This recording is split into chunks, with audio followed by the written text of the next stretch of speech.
Alors bonjour, je m'appelle Barbara Gianotti, je suis graphiste, brand designer, illustratrice et je suis donc située dans le Val-de-Marne et j'accompagne principalement les entrepreneurs qui n'ont pas d'identité visuelle ou qui veulent la refaire pour gagner du coup en visibilité et en cohérence dans leur image de marque. Bonjour Barbara, est-ce que pour commencer, tu peux nous raconter un petit peu ton parcours, comment tu en es arrivée jusqu'ici? Alors oui, donc c'est une histoire, un peu, un grand changement dans ma vie en fait. J'ai travaillé pendant 20 ans dans le tourisme, dans la même entreprise et jusqu'à la période du covid et malheureusement, il y a eu un gros licenciement donc pendant 20 ans, j'ai passé différents, services donc j'étais, en réceptif donc j'accueillais tous les touristes étrangers sur le sol français. Ensuite, j'ai passé plus de 10 ans à l'aéroport pour terminer ensuite en agence de voyage sur mesure et le covid, du coup, a eu raison de mon emploi et j'ai dû, changer, complètement, ma façon de vivre, de travailler. C'était une passion, donc au moment du licenciement, une grosse remise en question, remise à plat et je me suis dit: «Qu'est-ce que je vais faire?» Donc j'ai cherché et finalement, je me suis rendu compte que l'illustration, la mise en page, c'est quelque chose qui me passionnait depuis toujours. Donc j'ai découvert le métier de graphiste et voilà, je suis tombée amoureuse de cette activité. Ok, bah c'est parfait. Et quel aurait été ton moment orange? Donc le moment orange, c'est le moment où tu t'es dit, voilà, je me lance. Donc tu parlais du Covid et du fait que tu étais sans emploi, du coup, que tu as dû te réorienter. Mais à quel moment tu t'es dit, bah voilà, je me lance à 100% dans mon activité? Est-ce qu'il y a eu un déclic particulier? Oui, alors le déclic, c'était simple, c'est qu'avant le covid, enfin avant le covid, quand il y a eu ce congé de reclassement, des métiers de graphiste existaient de partout, dans toutes les grandes entreprises, donc il y avait pas d'intelligence artificielle encore.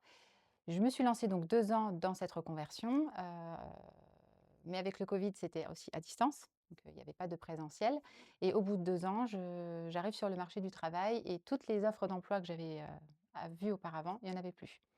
Tout avait disparu, on cherchait des graphistes qui avaient plus de 10, 15 ans d'expérience. Alors moi, passé 40 ans, forcément, ben, je recommençais une nouvelle vie professionnelle. C'était hyper compliqué. En fait, le moment orange, c'était, quand mon fils m'a dit: «Maman, tu as pas fait tout ça pour rien pendant 2 ans» tout simplement, on s'est dit: «Bah, écoute, ton poste n'existe pas, à toi de le créer». Donc c'est comme ça que j'ai lancé Balt Design. Ok, donc tu parles de graphisme, de design, mais en quoi ça correspond aujourd'hui, Bal Design? Qu'est-ce que tu proposes exactement? Dans quel cas tu fais du design, du graphisme? Alors principalement, j'accompagne les entrepreneurs dans, la création de leur identité visuelle illustrée. Souvent, c'est, grâce à mes petites illustrations que les clients, viennent vers moi. C'est un petit peu, ma petite patte personnelle. Moi quand je parle d'identité visuelle, donc ce n'est pas qu'un logo, c'est vraiment tout un univers, on va parler également de stratégie. Voilà, si la stratégie n'est pas, vraiment, au point, et bien, ça va être compliqué pour moi de mettre, sur papier, ce qu'ont les entrepreneurs, dans la tête. Moi, j'aime dire que je raconte leur histoire à travers leur identité visuelle, donc c'est vraiment quelque chose ils doivent vraiment connaître, pourquoi ils font ça, quelle activité, qu'est-ce qu'ils veulent vraiment, apporter au monde, en fait, hein, dans leur domaine.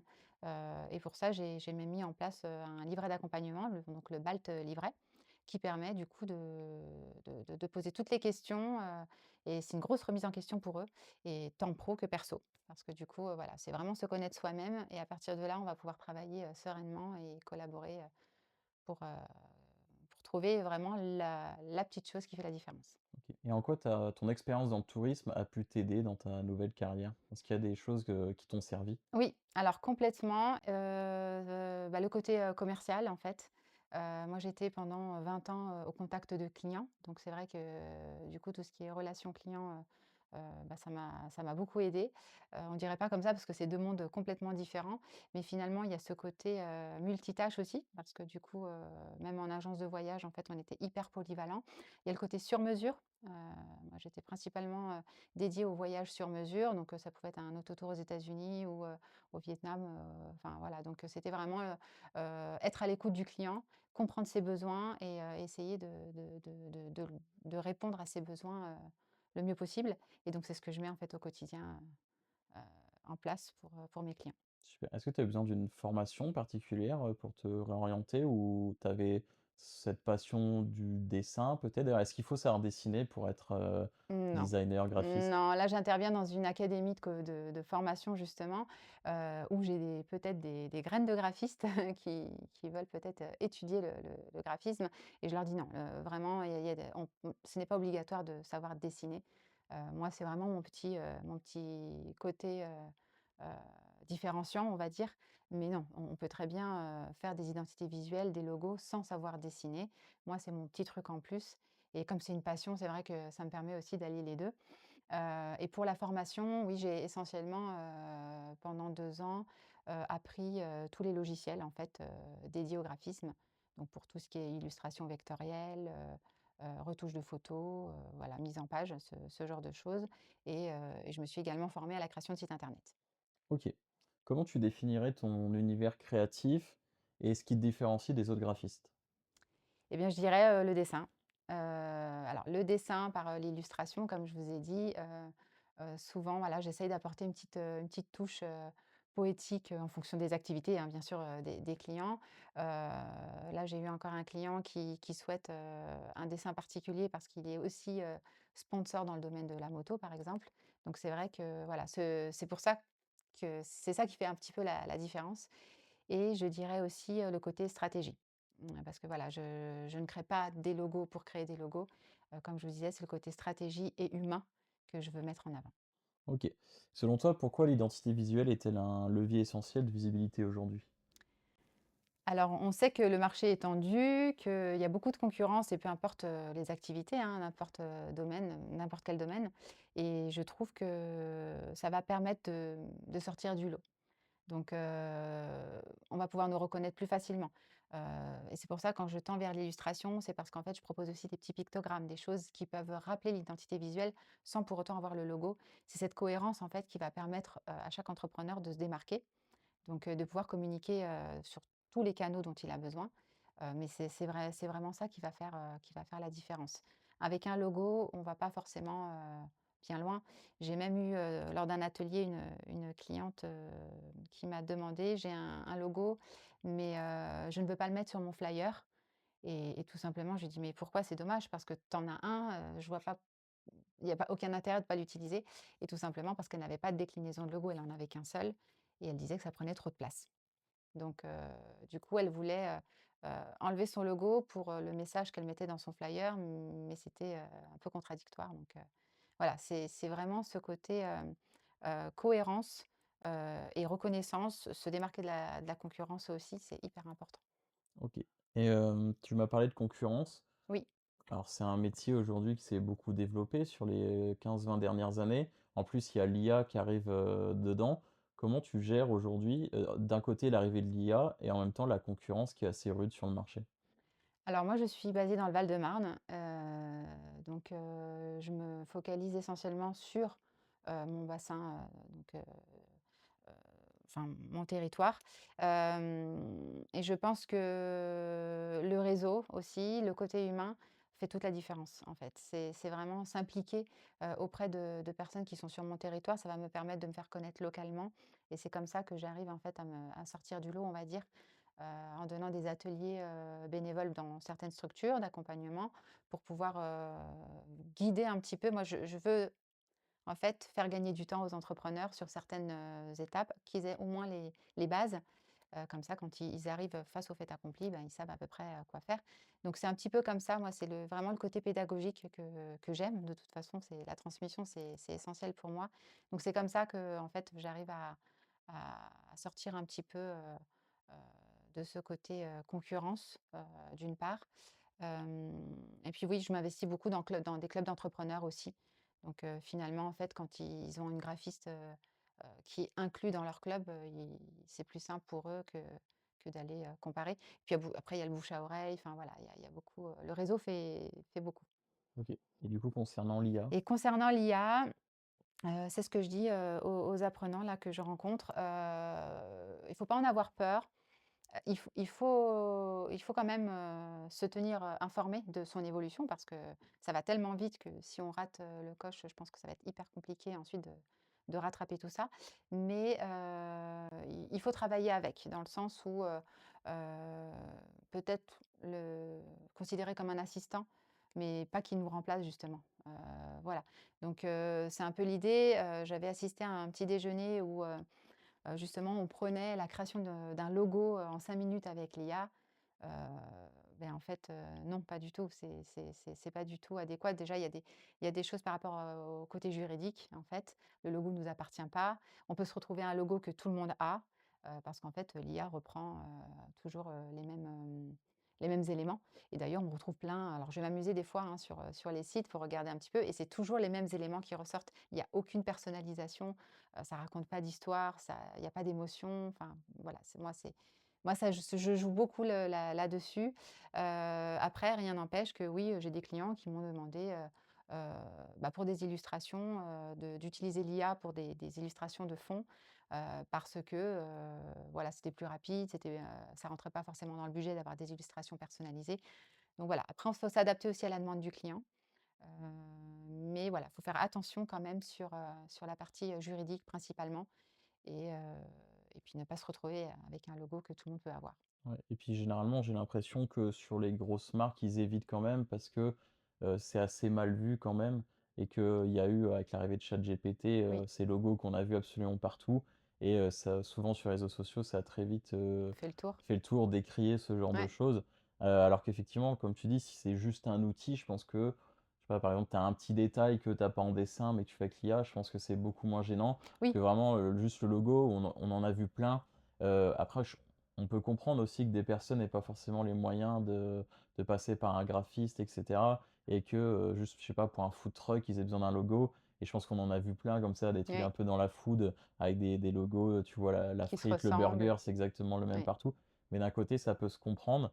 Là où, par contre, comme tu dis, c'est très impersonnel et pour en termes de stratégie visuelle, c'est très risqué, je pense complètement. et justement, est-ce que toi, tu as une méthode, vraiment pour construire une identité visuelle, cohérente, donc pour une entreprise, pour un entrepreneur? Est-ce que tu as une méthode, des conseils à donner, à ce sujet?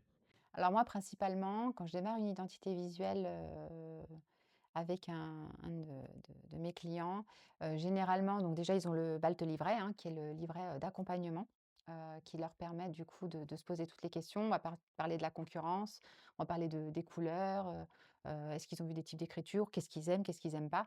Du coup, ça permet déjà de passer un entonnoir. Je leur demande de faire une liste de mots-clés aussi.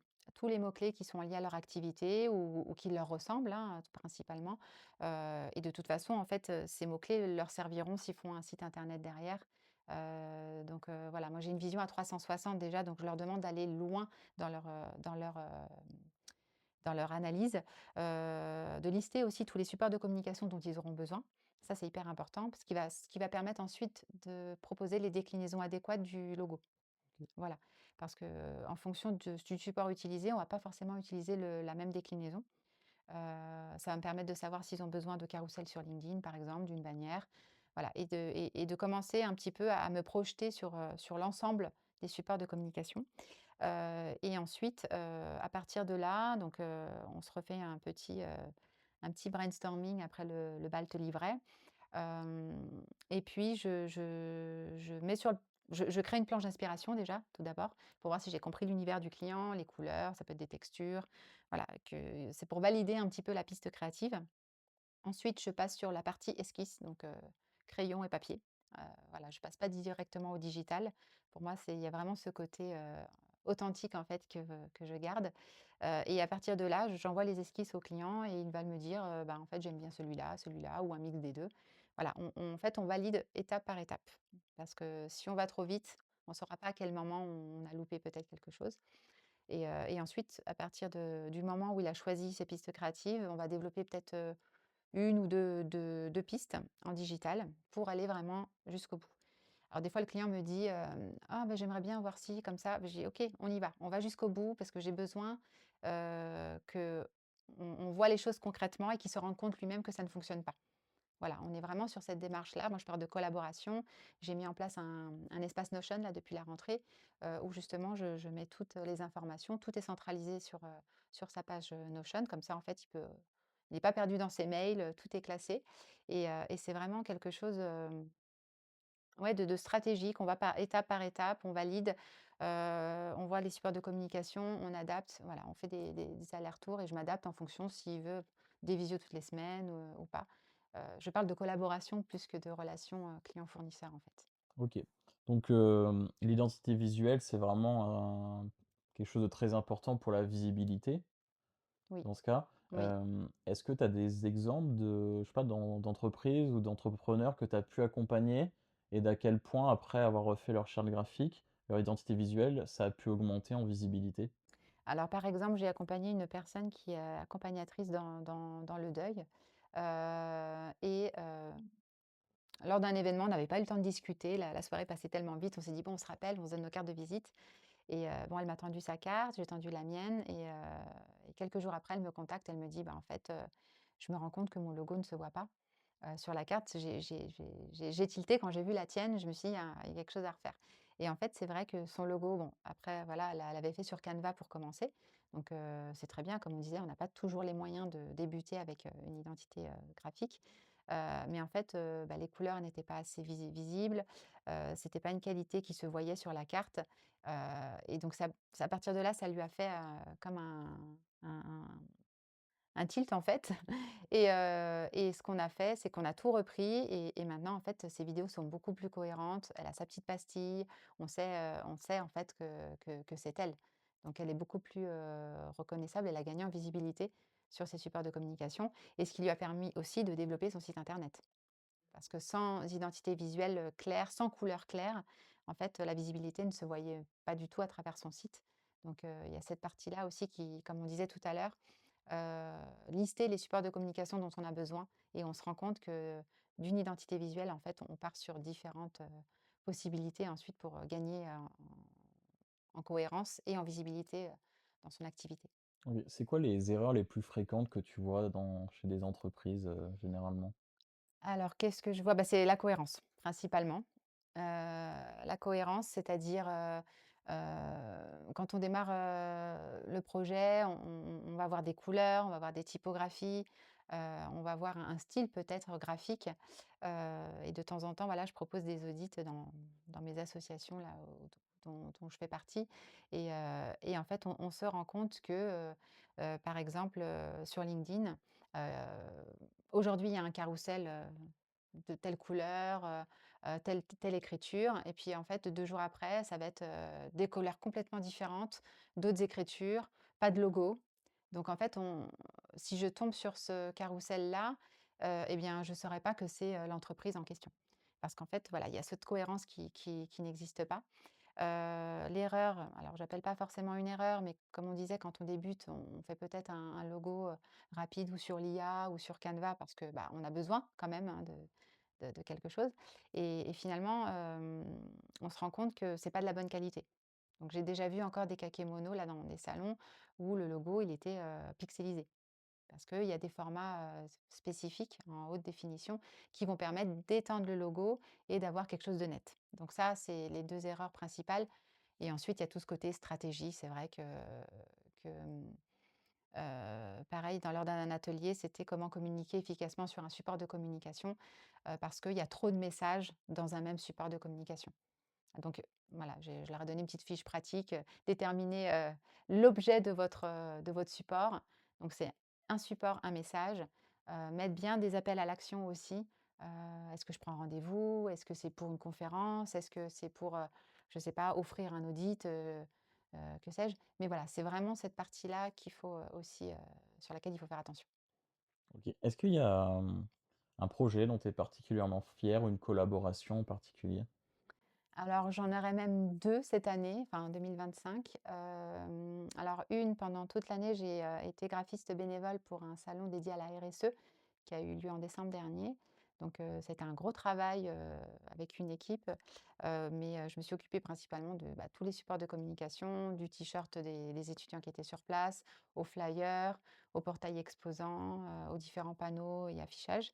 Donc ça, c'était vraiment un chouette moment dont je suis fière parce que du coup, il y avait ce côté collectif, on était plus de 16 ou 19 clubs entrepreneurs du Val-de-Marne concernés. Donc, il y a vraiment, un côté, humain, pour mettre en avant donc, la RSE Et puis le deuxième, c'est, c'est un projet, sympathique, la création de chaussettes illustrées pour, une, association sportive dans le Pays basque pour un raid féminin. Donc voilà, c'était, des chaussettes, avec des couleurs, flashy, une femme, en train de courir, donc un beau partenariat. Mais bon, après je suis fière de tous les partenariats que j'ai passés avec mes clients, toute l'année parce que, comme je disais, en fait, je prends chaque projet, comme si c'était le mien, donc je suis ravie qu'ils m'aient tous fait confiance.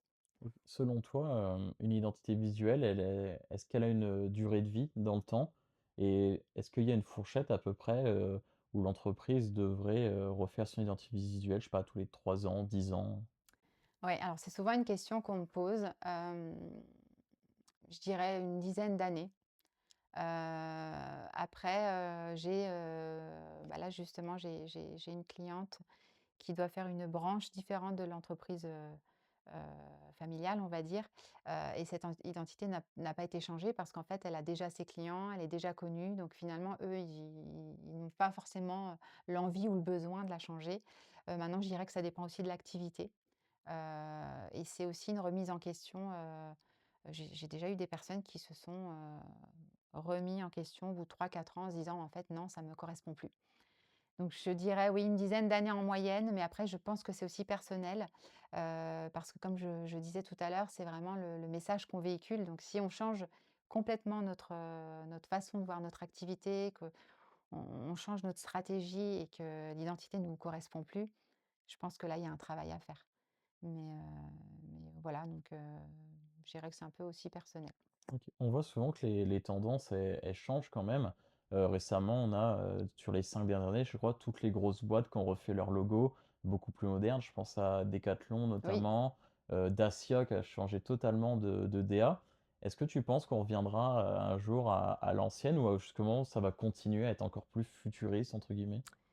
Eh bien, c'est une question que je me suis posée aussi, parce que justement avec toutes les nouvelles technologies, alors je ne sais pas si on veut, tester des choses ou pas. Il y a beaucoup de polémiques sur certains logos qui ressortent parce que, ou sur du packaging aussi, hein, il y en a pas mal qui là, il y a aussi Orangina qui m'est venu à l'esprit où ils ont constaté une baisse flagrante de leurs ventes.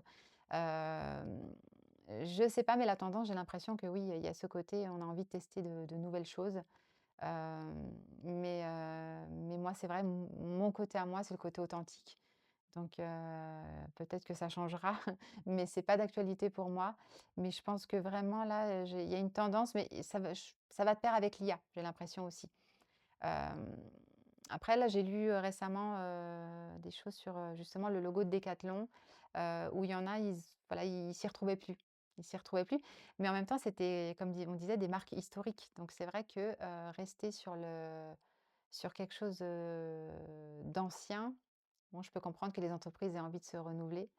Heu, ouais, c'est un gros point d'interrogation, moi, j'avoue. Ouais, tout à l'heure, on parlait un peu de personnalisation. Oui, Heu, Quand on voit justement cette nouvelle DA que tout le monde a en fait, je veux dire même les clubs de foot, la plupart ont oui. changé de logo, certains, qui ont pas du tout plu. On parlait de ces grosses marques. Est-ce que justement ça devient pas un petit peu impersonnel que tout le monde fasse pareil? Ou en même temps, bah, c'est ce qu'il faut faire pour être dans l'air du temps? Eh bien, c'est exactement la même chose que je dis à mes clients, quand on doit faire un logo et que je leur demande: «Qu'est-ce que fait la concurrence?» Eh bien, moi, j'ai des clients qui vont me dire: «Oui, on suit la tendance. On prend cette couleur, on fait c'est comme ça». Je dis: «Oui, mais regarde plus loin. Est-ce que c'est quelque chose qui va te plaire dans 5 ans, dans 10 ans?» Parce que voilà, c'est quand même un investissement, et j'ai des clients qui me disent: «Non, je veux sortir complètement du lot». OK. Donc c'est une question que je pose régulièrement aussi. Mais là, c'est vrai qu'il y a cette tendance, qui perdure, hein, depuis un certain temps, mais comme tu le dis si bien, des fois ça plaît, des fois ça plaît pas. Et on peut le voir même quand ils changent des couleurs des maillots de foot, par exemple, hein, c'est et tous les ans, j'en ai l'impression que, moi, ça peut perdre mon message. J'avoue que ça me perd un petit peu parce qu'il y a des fois, je me dis: «Mais attends, c'est quelle marque?» Parce que, j'ai pas vu arriver le changement. Donc ouais, c'est assez particulier. Hem, Maintenant, moi j'ai des ouais, quand je parle avec les clients, c'est beaucoup: «Je veux sortir du lot. Je veux pas faire comme tout le monde», et je trouve que c'est bien. Je trouve que c'est bien, et c'est aussi ce côté, un petit peu, je m'assume aussi, le côté, message, bah, voilà, c'est mon message, et c'est comme ça. Et comme je dis toujours, même si l'identité visuelle ne te plaît pas, au client, je dis: «Il faut que ça plaise à ta cible». En fait, il faut qu'elle se reconnaisse. Donc ça va dépendre aussi des personnes à qui on s'adresse. Donc ça, c'est hyper important. Donc si sortir du lot fait partie de la cible parce qu'on l'a vraiment, bien analysé, eh ben, allons-y. Est-ce que tu penses qu'il y a des codes, c'est-à-dire, je sais pas, des couleurs qui vont marcher pour tout le monde et d'autres, au contraire, qu'il faut absolument éviter? Ou alors, chacun selon l'activité, ça peut s'adapter, toutes les couleurs peuvent s'adapter? Et ben, c'est exactement, ce qu'on se disait, par rapport à la cible, et par rapport aux différentes activités. En fait, il y a 2 choses. Il y a des activités qui sont complètement catégorisées. Donc ça va être du bleu pour les banques, ou du vert, enfin voilà, il y a des couleurs comme ça. Il y a le côté émotion des couleurs. En fait, la couleur va véhiculer une émotion, différente. Alors je parle de l'Europe en général, parce que c'est vrai que si on va dans une autre partie du monde, les couleurs peuvent, signifier autre chose, hein. Mais, mais justement, oui, je pense qu'il y a des couleurs à éviter en fonction des activités. Tout comme des écritures, les typographies, c'est la même chose. Alors je donne toujours, l'exemple d'un avocat, voilà, si j'ai un avocat qui vient voir, forcément je ne vais pas mettre une typographie, genre comics BD, avec du rose fuchsia, par exemple. Donc oui, il faut quand même, rester sur quelque chose de cohérent. Quand je parlais de sortir du lot, moi j'ai, la personne que j'ai suivie pour, l'identité visuelle de l'accompagnement dans le deuil, elle m'a dit: «Moi, j'interviens dans une autre étape du deuil, au moment de la reconstruction», et elle voulait éviter le noir sur son identité visuelle. Et moi, c'est le côté, revivre en fait, la joie, que voilà, reprendre du goût à la vie. Donc par exemple, on a, enlevé, le noir. Une autre personne qui est plutôt dans la data, c'était beaucoup le bleu, et bien, elle m'a dit: «Non, non, on va changer, on s'est dirigé plus vers un violet». Donc il y a des couleurs qui peuvent se prêter, en fonction des activités, mais il y en a quand même qu'il faut éviter, en fonction, oui, que ça soit pas trop, violent, et que ça peut donner une mauvaise image justement de la personne. OK, super. Pour revenir un petit peu à toi, Oui. est-ce que tu peux nous parler de Balt Boutique? Alors, oui, donc la Balte Boutique, c'est mon petit, plaisir en fait, et c'est lorsque j'ai commencé à apprendre les différents logiciels, alors je dessine, hein, depuis toujours, hein, je suis autodidacte.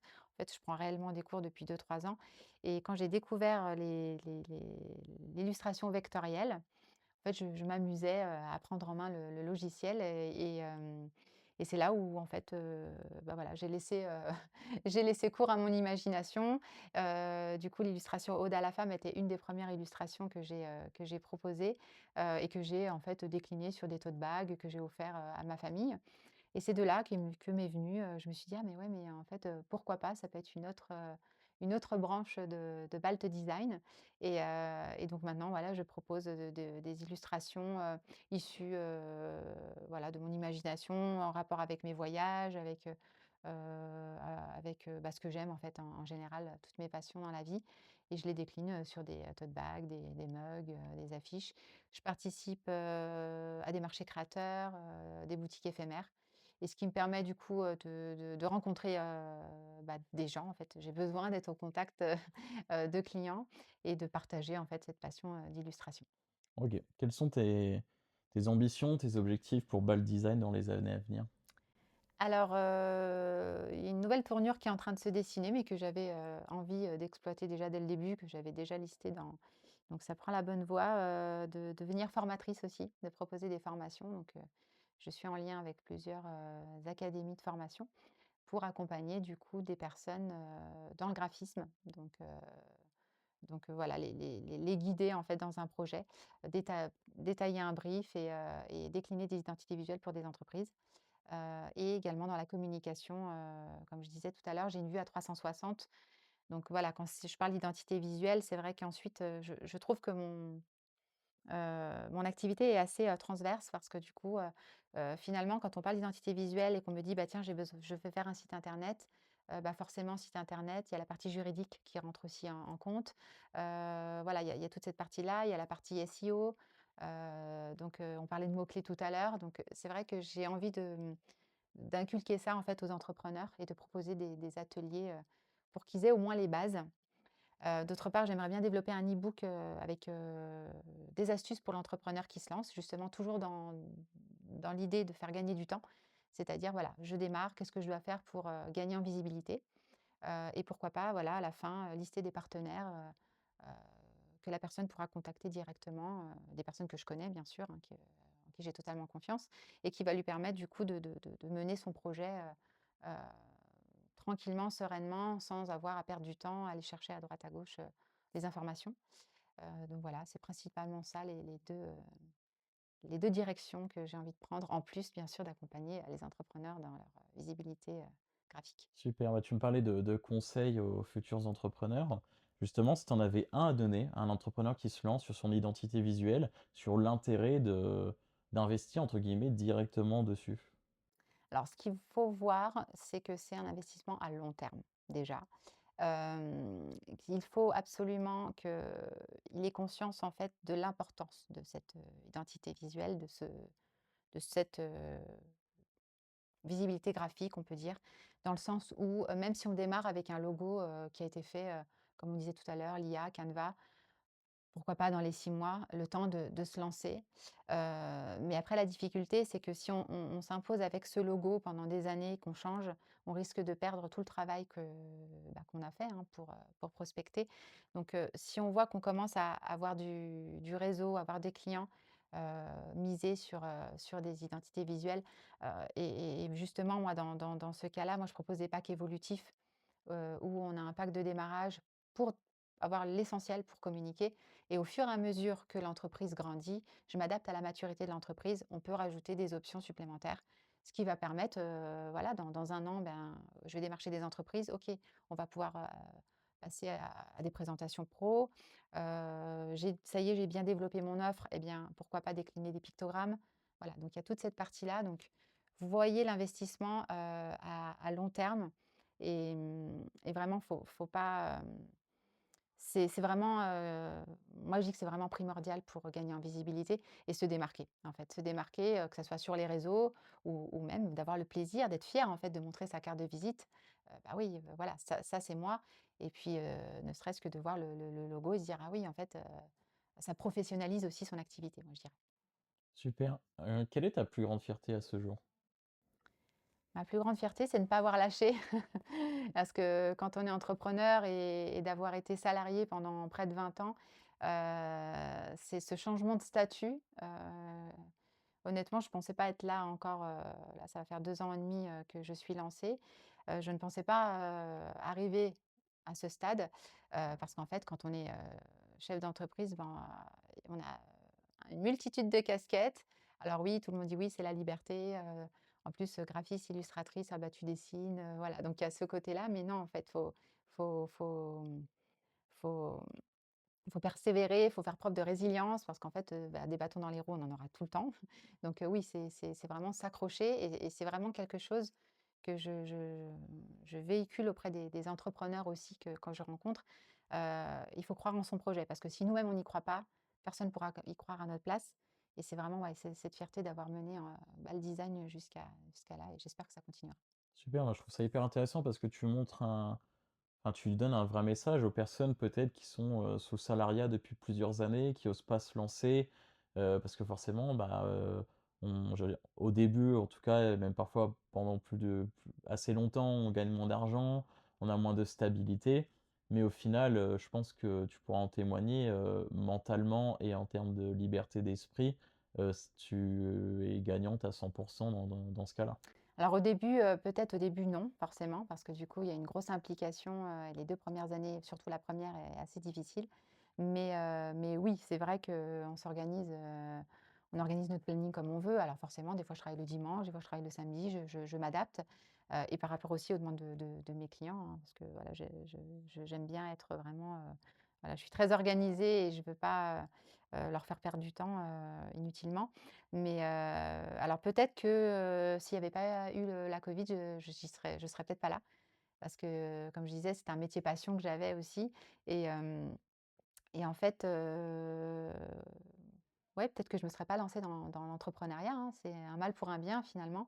Maintenant oui, les personnes qui veulent se lancer qui sont salariées et qui veulent, complètement, changer, par volonté, hein, pas par obligation comme j'ai pu, l'être, mais il faut peser le pour et le contre, en fait, et il faut être bien conscient qu'au départ, il y a beaucoup de difficultés, on n'a pas forcément le salaire qui va avec, c'est beaucoup de travail sur soi, de changement de posture aussi.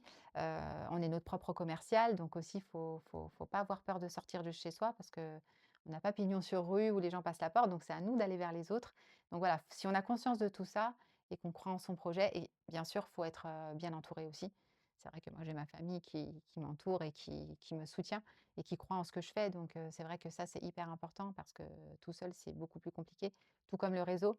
Autant on a notre famille, mais autant avoir un réseau qui comprend aussi, nos douleurs, nos freins, parce qu'en fait, quand on est entouré, on se rend compte que, tous les entrepreneurs, on passe par les mêmes phases. Donc d'avoir d'autres personnes qui ont vécu la même chose, c'est hyper important. Donc voilà, si on se lance, faut bien avoir conscience de tout ça. Parfait. Pour le mot de la fin, est-ce que tu peux nous dire ce que t'évoque la couleur orange? Alors moi, le design, il y a une partie, de orange aussi. Donc c'est le côté, dynamique, peps, communication, et vraiment oui, cette envie d'aller de l'avant. OK, super. Merci à toi de nous Merci avoir fait beaucoup. confiance, d'être passé, c'était très intéressant. On mettra en description, tous tes liens, donc ton site internet, tes réseaux sociaux. Donc n'hésitez pas à contacter Barbara si vous avez besoin de design, de graphisme, n'hésitez surtout pas. Merci à vous pour Merci à l'accueil. toi. Au Merci. revoir. Au revoir. Salut.